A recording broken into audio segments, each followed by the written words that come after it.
Welcome into Flag for Discussion, episode 71 for Monday, March 16th. My name is Farbod Merkazi. Jace Hatfield is here, everybody.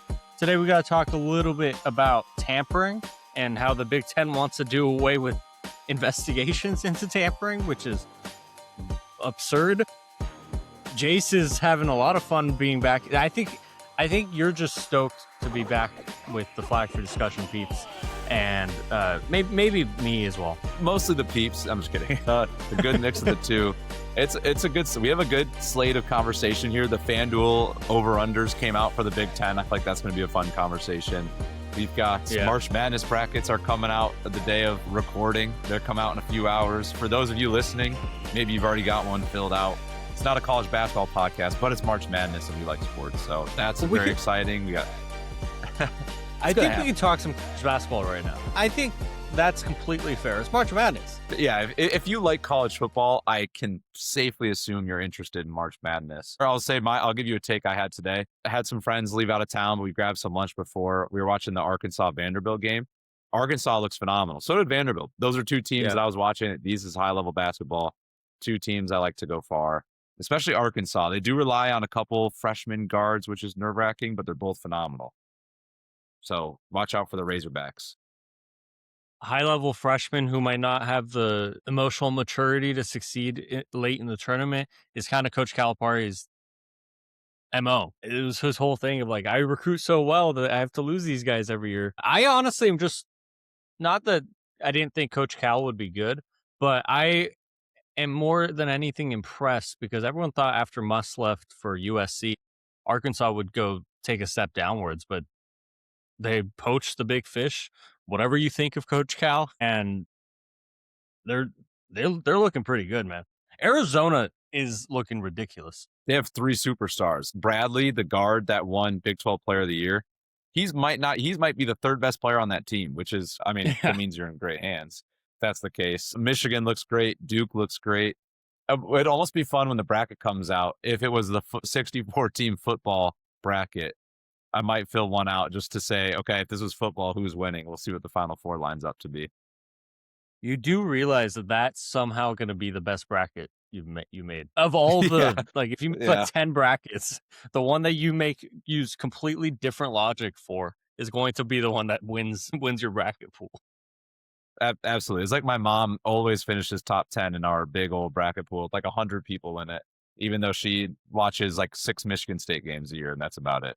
For people at home, I'm kind of looking forward to a March Madness without Oregon in it, because I could never do a heart over head pick of my brackets. I would always just advance Oregon pretty far, and sometimes it would work. But right now I'm like, okay, but at least right now I can be like, okay, I think even though you can't really provide logic to March Madness brackets, that's how those things actually just work. There's no logic involved. I'm excited to just not have to have the emotional attachment of a team for at least 1 year. Yeah, it helps. Dana Altman's done us well. This is Oregon talk now. You'll hear a lot of Oregon fans hating on Dana Altman. I love the guy. It was a down year. Down years happen. Injuries happen. Keep Dana Altman. We'll be all right. Yeah. And I hear all the people saying you got to fire him, you got to encourage him to retire. I was like, there's certain coaches you can't do that to. There's certain coaches by what they meant to your program, and after 1 or 2 down years, you just can't do that to that. Especially it is actually intersecting this with college football. It is interesting seeing what programs succeed at both, because it's very rare. So much of your NIL funding of the $21 whatever million that they're legally allowed to use goes to football in a lot of programs, but then I would imagine at Duke more than half of it goes to basketball. So it is interesting seeing coaches have to adjust to the new landscape of college basketball versus college football. But I'm curious, Michigan's probably one of the few outliers of, all right, both our football and basketball teams are not just good, they can be excellent, depending on how Coach Witt builds that football team back. Yeah, they're in rare air. Normally the Ducks are up there, not this year. Even Ohio State is decent at basketball, but I don't know if they're good enough at basketball to to Yeah. put them up there. Alabama's been really good at basketball the last few years, but then conversely, the football is it's not been up to the Alabama standard. It's still great in terms of like normal team Yeah. standard. Georgia is kind of surprisingly good, and then a team you got to throw out. Vanderbilt has been phenomenal in football the last 2 or 3 years and kind of on the up. They have Jared Curtis coming in. One like 5 years ago, if you told me the number one player in the country who's also a quarterback was going to Vanderbilt, I would have cracked up and thought you were the dumbest Yeah. human being. Here it is. And then today I'm watching Vanderbilt in the SEC championship for basketball. So they're maybe number two right up there with Michigan in terms of the quality of both teams. Tennessee is the same team on both sides. They're good on paper. They're good against bad teams. You put them in a meaningful game and they will lose. That's just an unfortunate Tennessee Volunteer like curse that they have. It feels like. Sorry, Will, I love you, but it does feel like that. I wonder, should we change today's show name to like charged for discussion? Like, are we just going fully into the basketball mode now? I We might mean, have to your to do a little fun name today. point, I do wonder, like, no, I did not even wonder. To your point, Florida. Florida definitely takes football extremely seriously, but they won the basketball national championship last year, and their football team's been bad. Now we'll see. We're gonna actually talk about Florida in like 30 minutes or so, but on the football side, it is fun because I will say, and I'm almost ashamed to say it, like my college basketball viewing, it's not negative because I watch plenty of college basketball, but it's definitely gone down a little bit in the last couple of years, and I can't describe why. It's same thing with my NBA viewing. It's not my lack of love for basketball. I think college basketball is actually in a better place than the NBA is in terms of just how hard guys try, how much fun it is. But at the same time, you see the stories of like G leaguers playing in the G leaguers trying to get back into college basketball, and like you get just disappointed by these types of stories. But I I mean, I know you're a huge like college basketball fan. You go straight from college football to college basketball. Seamless transition for me. Yeah. I wonder if part of it for you too is you do a lot of graphics work for college basketball. And I wonder if there's the natural wear and tear of when things become your job. Sometimes the Yeah. interest can naturally just whether it's conscious or not, probably subconsciously. Yeah, I go pretty seamless and it works out well. I kind of have the Ducks in football and usually in basketball they give us good years. This is not one of them. And then the Spartans, big college basketball team for me. They always give me every year of my life. They've given me a formidable, solid squad to root for, which helps a lot. Growing up in the Midwest, college basketball is just a big deal. Big Ten hoops is a big deal, so it's just always been a big part of life. It's a good way to get through the winter months in the Midwest too. Just to hunker down, cold, dark nights during the week. Yeah. Tuesday night, and you got Purdue, Indiana. Yeah, I'm tuning into that. So it's a great. It kind of gives me my fix of sports. Until then, you got baseball and golf that comes in. But also, when you're a sports nerd like us, you just kind of find a way to enjoy sports 12 months a year. It just kind of happens. Yeah, I think part of it being my job is probably right, but at the same time, like I definitely watch a lot, but it's just I'm not. Sometimes I guess when I get home, I'm not going to be turning on Yukon Providence. I'm not going to be watching that. But I'll say this, and we can wrap up. Maybe dive into college football right after this. But I think the NIL. I sound like an old head saying the NIL. NIL and the transfer portal, but specifically NIL, has helped college basketball and college football tremendously in one aspect. Guys are sticking around. College basketball was on its last legs for a while, and then eventually there's multiple propped up amateur leagues for guys to join instead of going to college. Though like those started coming up, and a lot of the reason that people didn't realize college basketball was like dying in terms of fandom, like people only cared about March Madness at that point. No one cared about December 15th. What the main reason that happened is because guys went one and done, one and done, one and done so much that like you don't know a certain guy like fan. I guess what I'm trying to say is like the player recognition and the player becoming synonymous with your school and brand matters a lot to how much people care about your sport. And like when guys would just get shuffled out year in, year out, that would ask the fan to learn a completely new group of people, completely new group of players year in, year out. But now in football and basketball, Now, obviously, one and dones aren't a thing in football, but in basketball, at least, a lot of guys are sticking around. Now, there's obviously the obvious top 5, top 10 NBA draft picks that are going to move on, but the guys that are in the fringe, they're going to be like, why not come back to college, make a little bit of money, and then try to boost my draft pick for my stock for the next year's draft because I know I can make money in both places.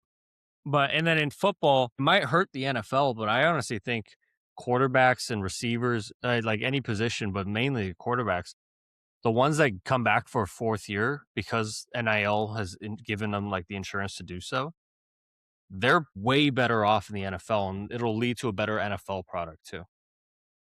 I agree. And the NFL, like they're not hurting for talent. I don't think like the NFL is like they don't the NFL doesn't need Dante Moore to come out of college and go to the Yeah. league in order to be fine.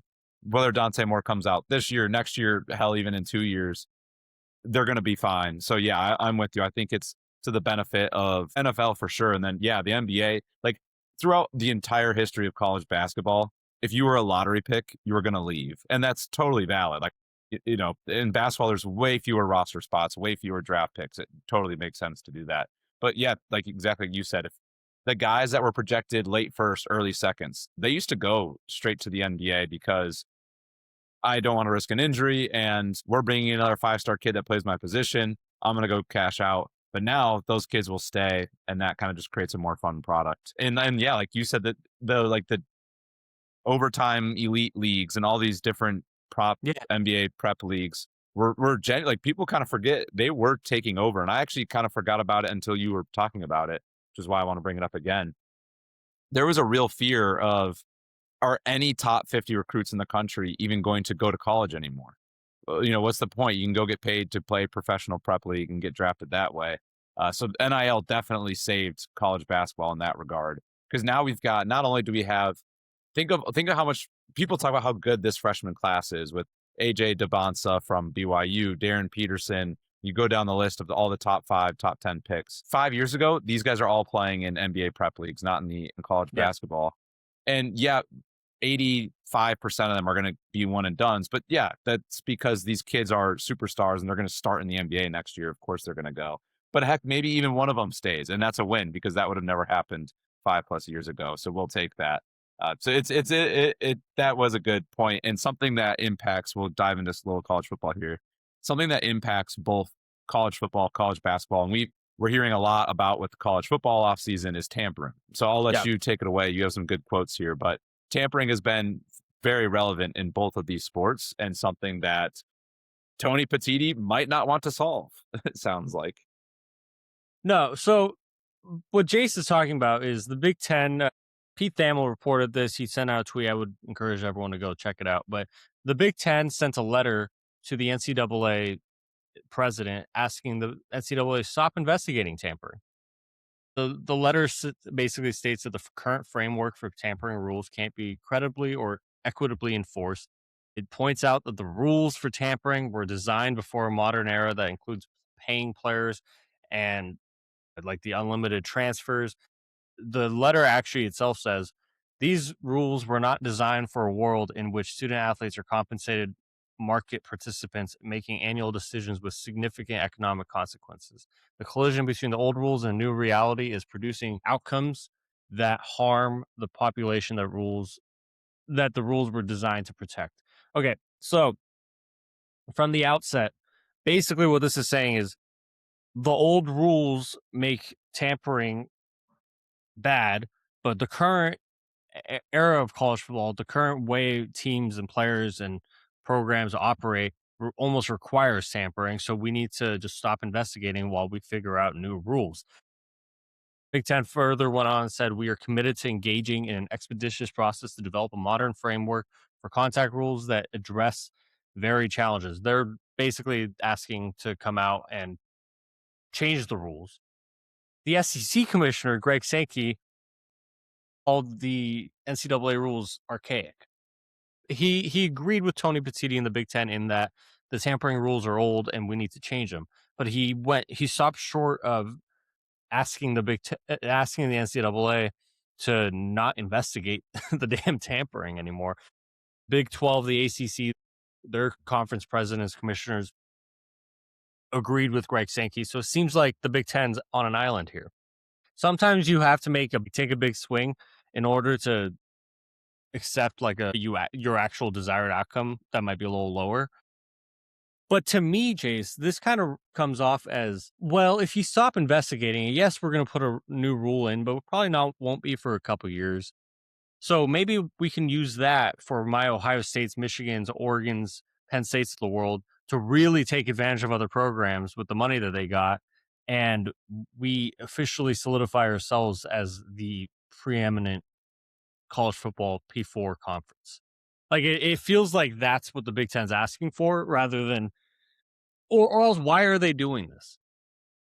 Yeah, I'm with you. It sounds like a move where Tony Petitti is saying we as in the Big Ten, we've won 3 straight national championships. We've got a really good chance to make that 4, maybe even more, trying to capitalize on it. The Big Ten has maybe the most flush with cash programs.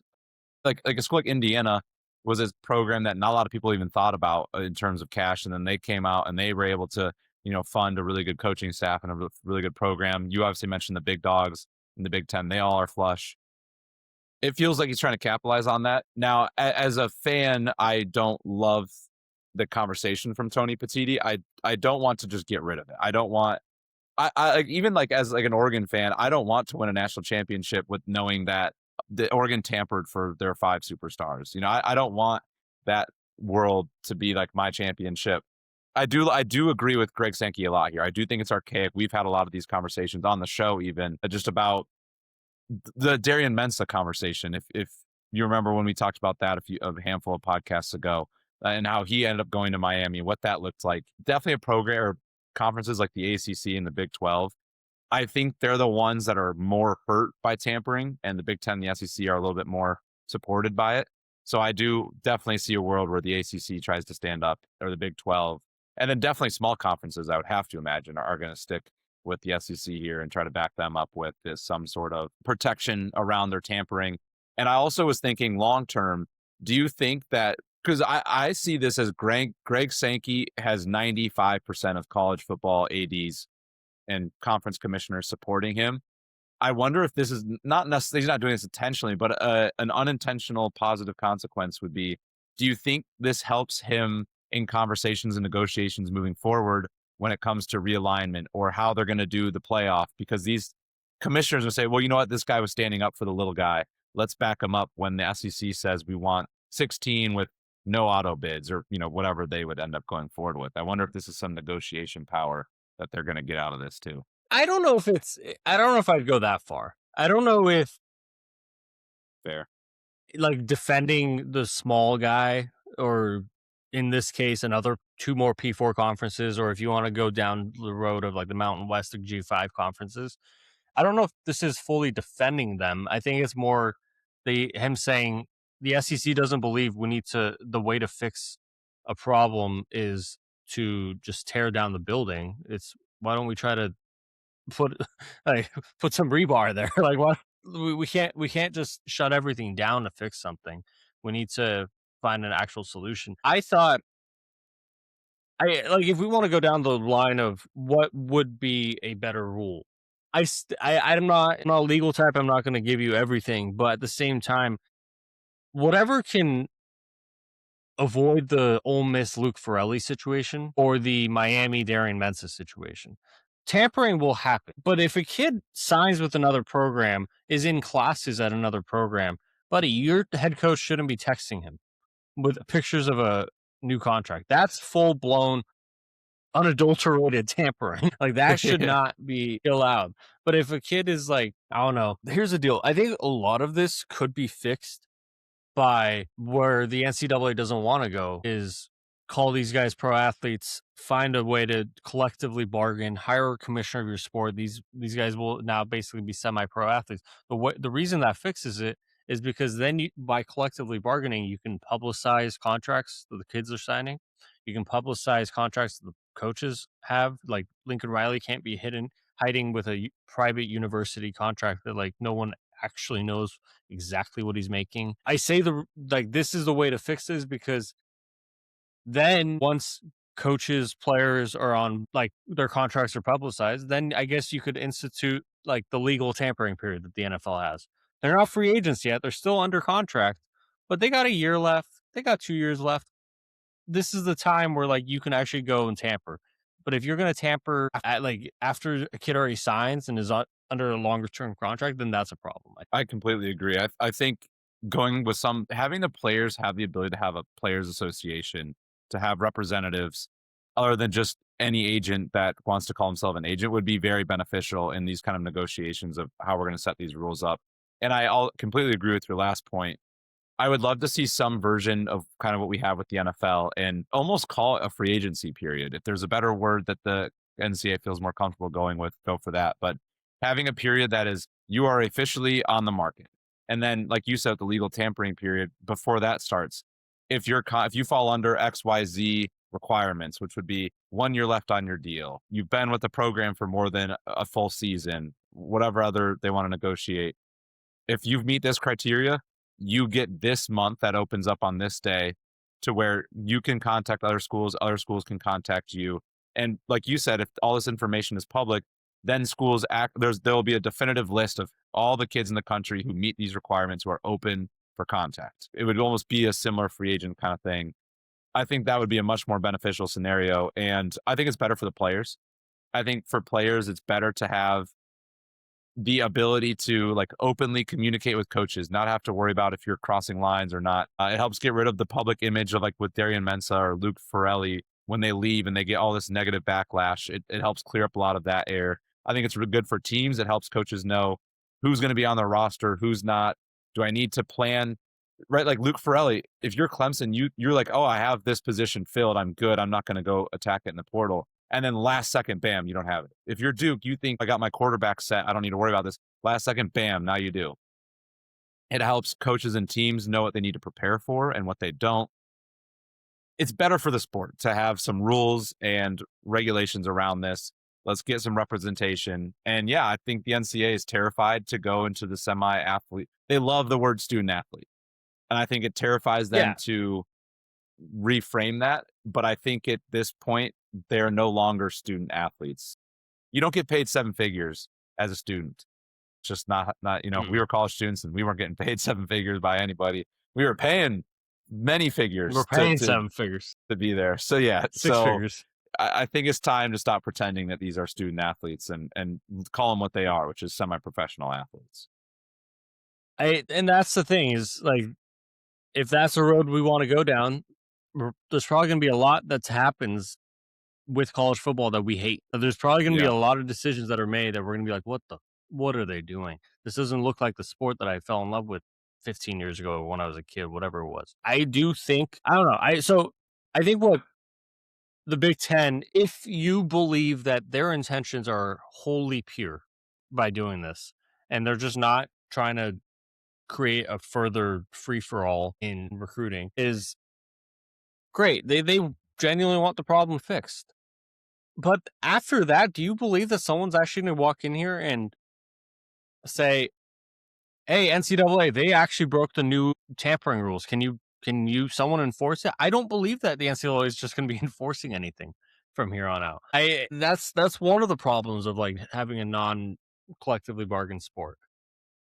I honestly think the other aspect of it is like you just have to look at Darian Mensah is a perfect case of this, and you mentioned it. And this isn't to like talk bad about Darian Mensah, but Miami struck out on like 3 quarterbacks. They had a plan to get a quarterback, and like their top ones, Sam Levitt, I guess Damon Williams at one point, like the quarterbacks that they wanted at the time all chose other places. So they made a panicked move on the last day that the portal was open and offered a crazy amount of money just so they can be fine. And then here comes Duke saying, bro, the portal's about to close and you just tampered with our guy. So now our quarterback position's open. So you screwed Duke over because you panicked Miami. There's tampering certainly a problem. I don't know if getting rid of the rule itself is the fix to it. I agree. I think getting rid of the rule creates a really unhealthy chaos where every team in the country is just promising all this money, because we've already heard that $21 million cap teams have figured out a million ways to curb that. We're just going to figure out more ways without tampering to say all season, all the big fish, the Oregons, the Ohio States, those schools are just going to be calling every big player. Here's a backdoor deal we can get you. Here's all this money we can hand you. Exactly. Sit out the rest of the year at your current program. Your team's 3-4. You don't need to play the last few games. Heal up, come to Oregon next year. Boom, said we're done. We're good. And then someone's going to come in. It's going to be like a game. It's going to feel like a game show, like Survivor, where you're trying to like get bids from everybody. It's going to be just so much unnecessary drama that we don't need. And yeah, you're right. I don't trust the NCAA to police. If we let it totally get rid of the NCAA's rules and there's no longer anyone to police it, I don't know how the NCAA comes back from that and then all of a sudden starts policing things if they just get rid of rules entirely. Yeah. At this point, there's definitely like certain going back to college basketball real quick. Like AJ DeBonsa got paid $8 million to go to BYU or whatever that massive amount of money was. And he's certainly worth it to whoever paid it, like he's excellent. But one thing I appreciate most about watching that kid is he's still giving his all. He's not like playing like he's the $8 million guy. Like my biggest fear in tampering, if they don't fix the rule or if they don't install basic just parameters and enforcement for it, my biggest fear is what you just said. What happens? What stops? I don't know. What stops Florida? Not saying John Summerall would do this, but what stops Florida from looking around, being like, all right, Arkansas is a star receiver. They're 5-4. They're 5-3. Let's tamper with the guy. Say, hey, don't play the last 3 games. We'll pay you out for that. We'll pay any legal fees that Florida wants, and then just come to us the first day of the offseason when the portal opens. What stops programs from fully tampering teams that are playing? Not even like the offseason with Ferrelli and Mensa. Like what you remember the part of the Connor Stallions thing was he was asked by other programs to help. He was sabotaging other teams in the college football playoff mix, just trying not to play. What stops, like, I guess money does, but what stops a Penn State saying, well, we're not in it this year. We're rebuilding. Let's help out my friend at this other program by like tampering with their star linebacker. Like, he would help us next year. He would be there. They would be weakened. Yeah, absolutely. Like if you're Ohio State, and even if you're going to make the playoff, let's say Michigan is one big win away from probably getting in the playoff. What's to stop Ohio State from, like calling some kid from Michigan who's an important player and say, like, we'll give you $2 million to stop playing and transfer to Ohio State next year, or some ridiculous amount of money. Why not? Well, because you can. Obviously, that would be a tough scenario just because they're bitter rivals, but there'd be nothing stopping teams from going to other programs and trying to line things up. Maybe Oregon saying next year's our window year, and it looks like USC is going to be really good next year. Let's go after their backup quarterback right now. That way, next season when they have to reload at quarterback, he's gone, and they don't have that choice. Even if he's going to come to Oregon and sit the bench, well, I'll pay $1 million to screw over my rival. Like that's going to happen if we just eliminate if we just get rid of the rules around tampering. So it is a problem. Fixed. I think what you said is exactly right. I also think like there's just an aspect of like it's either if you don't fix the problem or if you just get rid of the rule. This isn't one of those things that like I'm saying like I'm talking doomsday and the sport's gonna end. And yes, I think I would hope that most programs have a moral code of I'm not going to do that. I'm not going to tamper with a kid during season and just to help out a friend on another program or whatever. I don't necessarily expect that to happen now, but I do think as coaches, more and more coaches under the current rules, Pete Golding blatantly tampering, him getting called out by Dabo Sweeney publicly in a public press conference, nothing happening to the kid or the players or the coaches or anyone, the GM involved, nothing happening at all. Other coaches are going to see that and say, all right, what's the next step we can take on top of that? How much longer, how much further can we play off the edge? And eventually some programs are going to be doing that. I'm not saying it's a doomsday thing for this year. It's more like Eventually, someone's going to be, unless there's enforcement, unless there's rules that are changed, someone's going to make drastic decisions, and which could really hurt the integrity of the sport. But let's stick in the Big Ten. The Big Ten FanDuel preseason win totals came out. These are FanDuel win totals. Oregon, Indiana lead the way at 10.5. This is Oregon's third straight year with a 10.5 win total. I think it's Indiana's second straight year. I think it was Indiana, Oregon, and Ohio State last year. Ohio State, Penn State are at 9.5. USC, Michigan, 8.5. Illinois, Washington, Iowa, 7.5. Wisconsin, UCLA at 6.5. Nebraska, Minnesota, Northwestern, 5.5. Rutgers, Maryland, 4.5. And then Michigan State, Purdue at 3.5. What are your overall thoughts on this? Obviously, Three your and a half is Sparties. so disrespectful. So that's so tough, man. The fact that they're saying we think you're going 3-9 and they're daring you to take the over just makes me feel like they're both going to be terrible. Overall, I think big on Oregon and Indiana to be back-to-back years of 10.5 wins. That's no matter what your schedule looks like, that's incredibly impressive. Says a lot about your program to be there. Ohio State at 9.5 was shocking. I feel like they're just, you could pencil them in for 10 plus wins every year. So to see them below 10, that feels like a very safe bet to me. I would have to look more at the schedule, but yeah, anytime Ohio State, you can 10 wins, 10-2 Ohio State, you win money. That feels very safe. Penn State at 9.5 was a little shocking just because of how much roster Very turnover shocking. and coaching turnover they had and all the drama they had this offseason. 9.5, that's a lot of wins for a program that is going to be looking incredibly different than they have from the last 15 years. You know, not even like it wasn't like a short stint with a bad coach. This was your program's identity for the last decade. You've completely shaken up. So that'll be an interesting one. And then I won't go down all of these, but the other two that I found really interesting was the 2 8.5 teams of USC and Michigan. Kind of for different reasons. I think Michigan is a team that they're going to, rightfully so, have very polarizing conversations as the season gets closer. There's going to be the Kyle Whittingham believers and the people that really believe in what he can do as a coach combined with Bryce Underwood progression. And there's a world where Michigan's amazing.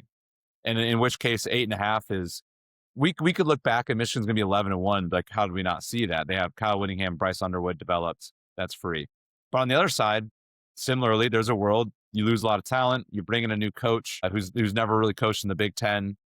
And if Bryce Underwood doesn't develop, that's a team that wins 6 games. And we all sit back and be like, well, how did we miss that?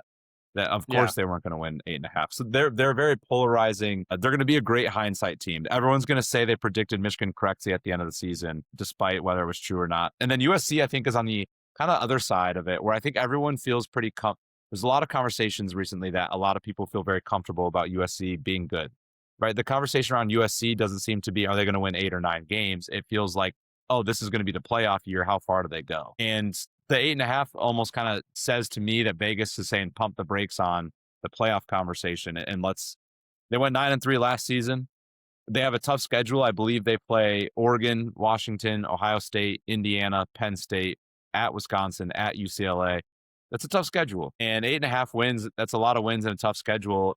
And a lot of people love to talk about the development they had defensively. Hypothetically, they'll have defensively.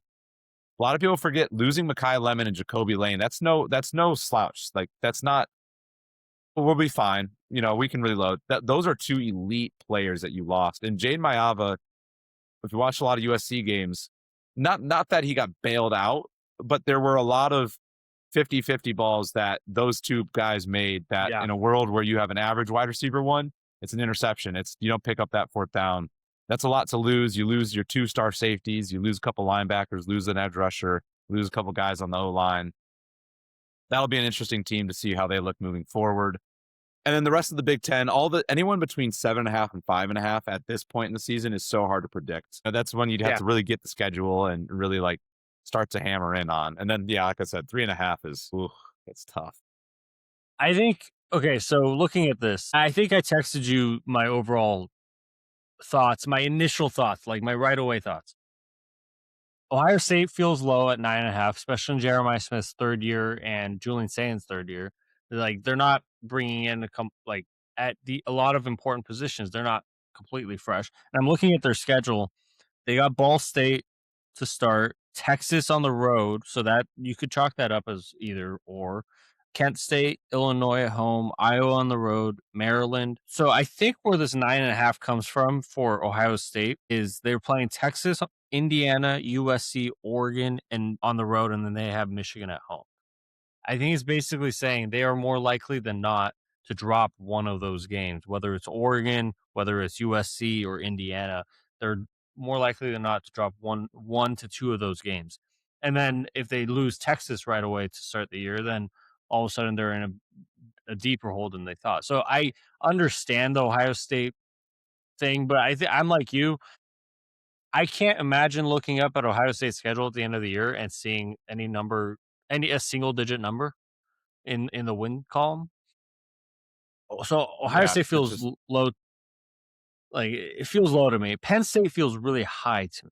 And yes, it's a lot of guys who've played for Matt Campbell on Iowa State, but Iowa State was good last year. I don't know how good they'd be in a Big Ten schedule or at Penn State year one in the process of Matt Campbell rebuilding.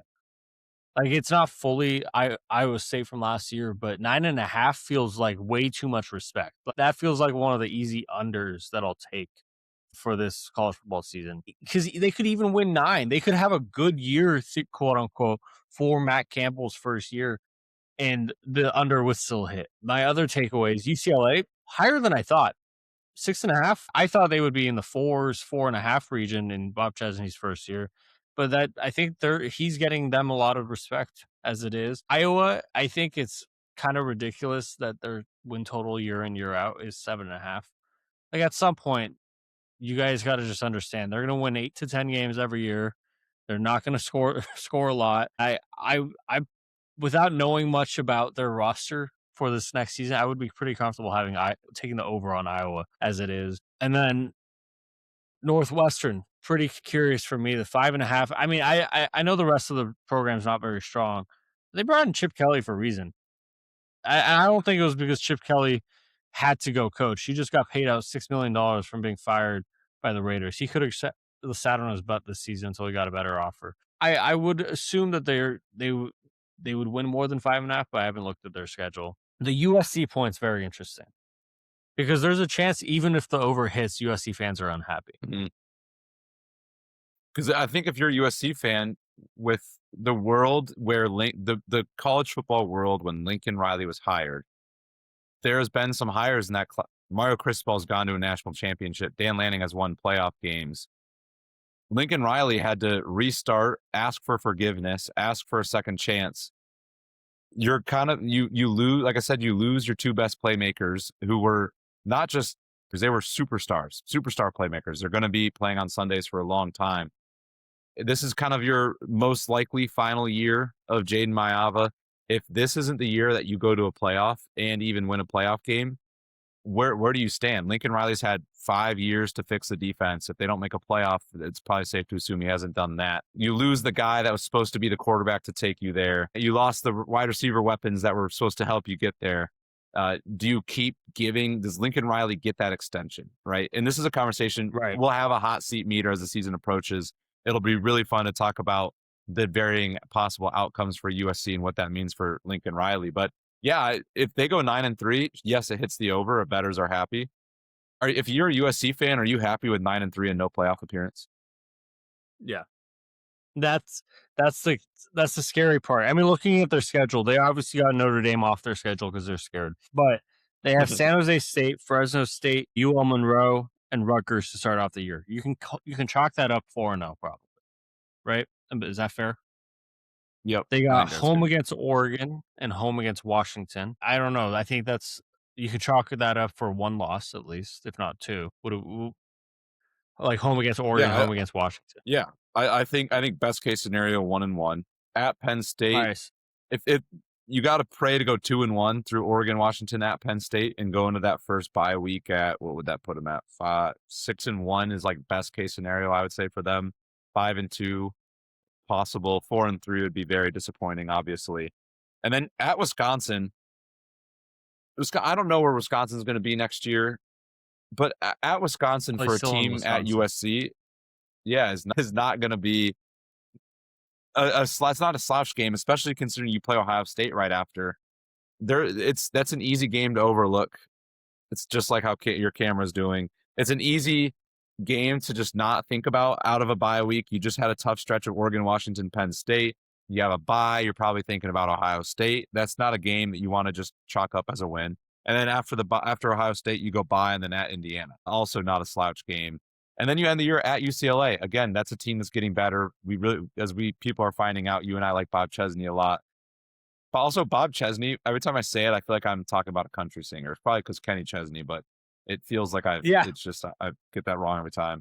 But then, yeah, at UCLA to end the year, that could be that game could determine USC making a playoff or not, which you're an LA guy, so you probably have a lot more, not care, but friends and family who care about this game. That would be a lot of fun. A 7-4 UCLA taking on a 9-2 USC.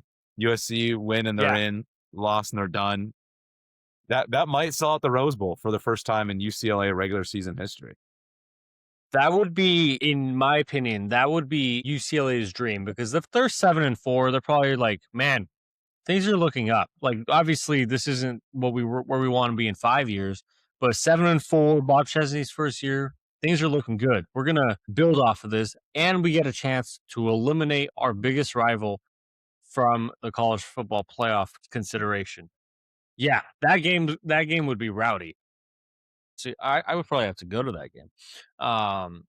But look, is there a team on here you can tell me lock over? I'm looking at schedules right now. I'm just kind of flipping through on my phone. Can I say lock over UCLA 6.5? I like their odds. You can say it because I was about to say that. I love at Cal will be a tough game to start the year, but I like their chances of winning that. I think people forget that they have Nico. He was a funny story, kind of a joke story for a year there. Good quarterback, and we'll see what he does with a and he's going to have probably the best coach of his career coming in this season. Hopefully, ideally for him, he'll have a competent offense. But Cal's a winnable game, but not guaranteed. San Diego State winnable, not guaranteed. Purdue at home, I like. And then at Maryland, I still like your odds there. If they finish 4-0, then they just have to win 3 games of Oregon, probably not. But then you get Wisconsin, Michigan State, Nevada all at home. 3 very winnable games. Minnesota, no slouch, but winnable. Illinois at home, no slouch, winnable. At Michigan, that's probably looking more like a loss than anything. And then USC at home, again, we just talked about that. I see 7 wins on this schedule. I think they can win 7 of Cal, San Diego State, Purdue, Maryland, Wisconsin, Michigan State, Nevada, Minnesota, Illinois. I think they can go 5-2 or 6-1 in those games. I'm so glad I got you on the Bob Chesney train, because look, I could be wrong, but they could be a colossal disaster.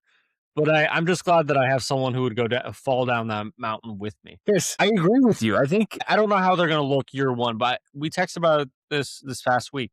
We forgot Nico was on UCLA. And he's a very capable quarterback, above average quarterback. Last year, he had nothing around him and not a real good offensive scheme around him. They had a running backs coach come in and they couldn't run the ball. Nico was the running game for UCLA, which got him beat up. I do like the over. I would say I know this might be a cop out. I would like the over more at a 5.5. I feel like the 6.5 is giving UCLA the respect that you and I give, which you don't always expect from Vegas. I think Penn State is given way too much respect here, and Ohio State isn't given enough. UCLA is 6.5. I feel like UCLA would be at 5.5 normally, but they're being given over a good amount of respect in this case. Do you have a lock under? I think I like Penn. Penn State has a really easy schedule, so I don't know if I want to touch them. USC under, I think I like. I don't know. In order for USC to hit 9 wins, they're going to have to win 2 what will most likely be top 10 games. I don't think USC has that in them. Yeah, I agree. I would, I'm looking at the Penn State schedule right now. I don't know who Matt Campbell paid, but it is they play Michigan. They play one more hard team, but then other than that, they're playing nobodies. I would say for an under that I would not hate is Nebraska at 5.5. I know that's not leaving us much space, but they play Miami. They play Ohio, Bowling Green, North Dakota. Then they're on the road at Michigan State. They got Indiana at home, Oregon on the road, Washington at home, Illinois on the road, Rutgers on the road, Ohio State, and Iowa. I would think if I'm trying to just count guaranteed wins, Ohio, Bowling Green, North Dakota, that's 3, which would make it scary. After that, I don't have a guaranteed win in here. Now they could go off and win 7 games, and because they beat the teams they should in Michigan State and Maryland. But I mean, Indiana, Oregon, Washington, Illinois, you could tell me that's an easy 0-4 stretch for them. And then Rutgers, Ohio State, Iowa, you could tell me that's either a 1-2 or an 0-3 stretch for them. I think Nebraska, if Nebraska and UCLA were flipped, my lock over would be UCLA, my lock under would be Nebraska. But I don't think that's a bad number. Penn State, I would probably take the under. Um, Oregon, I would say, obviously we're biased, but with Oregon, this is their like natty or bust year. They brought in a lot of talent and a lot of senior talent. Dante Moore's back. Wide receiver room's crazy. Defense should be loaded. They lost 3 starting offensive linemen and didn't replenish that really much in the portal. Maybe they're completely happy with what they got in house, which completely could be true. But if that poses to be a problem, the 10.5 might be an underplay for Oregon. I don't want to say that. I don't want to jinx it, but it might, yeah. That Rutgers Michigan State game, man, that might be 9-5. Like a safety and a field goal. That is not going to be. I love college football. I have corner TV games that I don't want to watch, but I have to have it on. That might not be talked about if 3.5 is real for Michigan State. Now, if Fitzy can get the troops in line, then sure, you can sell me. The 3.5 is. Here's the deal. We're in the time of the year where we know enough about programs, but we don't know everything. So I don't know exactly how Michigan State's going to look. I can't give you an accurate read or prediction on them. Same thing with UCLA that we keep hyping up. But I sure as hell feel a lot better about UCLA than I do about where Michigan State is at this point. On that note, make sure you're following us on Twitter, F4Discussion, TikTok at Flagged4Discussion. We're on Apple Podcasts, Spotify, wherever you get your podcasts at Flag4Discussion spelled out. Jace was back today. We're going to have a couple busy weeks of podcasts, I think, before we head off to an undisclosed location for a bachelor trip. We might have to do a midweek podcast. So we'll just keep you posted on those socials about what our plans are. And we'll make sure everyone who wants to listen is in the know. Thanks, everyone, for listening. Myself, Arbad Merkazi, my lovely partner, Jace Hatfield. This has been Flagged for Discussion.